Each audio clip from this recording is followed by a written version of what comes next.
Thank you, Chair. Gentlemen, pursuant to the ATIP received by Democracy Watch, I understand that literally within hours of Jody Wilson-Raybould's testimony at the Justice Committee, you were engaging in discussions with a local Crown attorney. Is that correct?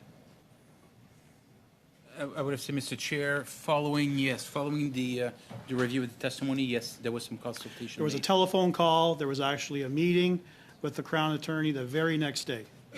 Is that your recollection? It was shortly after. Sorry, Mr. Chair, I cannot remember exactly the day, but shortly after, yes, that's correct. Did you get any sense from the Crown attorney during those initial discussions, those initial days, that there was a reluctance from the Crown Prosecution Service not to give you advice with respect to charging Justin Trudeau? I would not go into the full detail of what discussion took place between us and the Crown in this regard, as far as for this, but yes, there was some discussion that took place shortly after. That's correct. We know that every charge under the criminal code carries with it two elements: the actus reus, the mens rea, the act itself, the intent. Correct?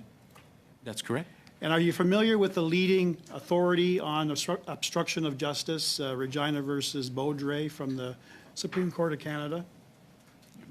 I would say right now, I wouldn't know the full details, Mr. Chair. I'm going to read out a couple of components. The actus reus of the offense of obstructing justice is that the act has the tendency to defeat or obstruct the course of justice.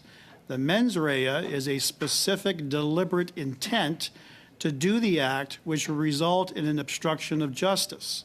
Success is not necessary. The offense is made out even if the accused fails to succeed or fails to complete the attempt to commit the offense. Pursuant to another decision, Regina versus Watson from the Ontario Superior Court, it is no defense that the actions were an error in judgment or a mistake. With the evidence that you did receive, which largely consisted of the Ethics Committee report, the testimony of Jody Wilson-Raybould, was there an impediment of the actus reus or the mens rea to obstruction of justice? I would have to say, Mr. Chair, when we conducted the review, I would have to say the mens rea portion of it was part of the main focus of our review. Thank you. I left off in my first round, which was essentially talking about the evidence that we heard from Jody Wilson-Raybould, that this wasn't a one-off, that over the course of 4 months, no fewer than 11 different officials from the Prime Minister and down in a series of meetings, memos, and telephone conversations attempted by means of varying degrees of subtlety to change the AG's mind.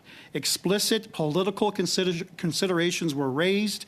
The impact of SNC-Lavalin's conviction, job loss, and company relocation, which was later proved to be a lie, and upcoming elections, both provincially and federal. This at all times was Justin Trudeau's problems. We also have recorded evidence, not just a he said, she said, recorded evidence between Jody Wilson-Raybould and the Clerk of the Privy Council. I'm quoting here from Michael Warnock. The Prime Minister is quite determined, quite firm on this. He said that 4 times.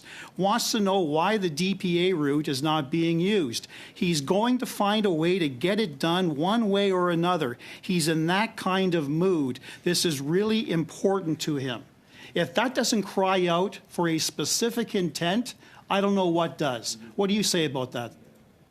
What I have to say, Mr. Chair, is when we looked at this specific, and of course I'm referring to the quotes that were just mentioned here, but of course in the assessment we did assess these comments were made.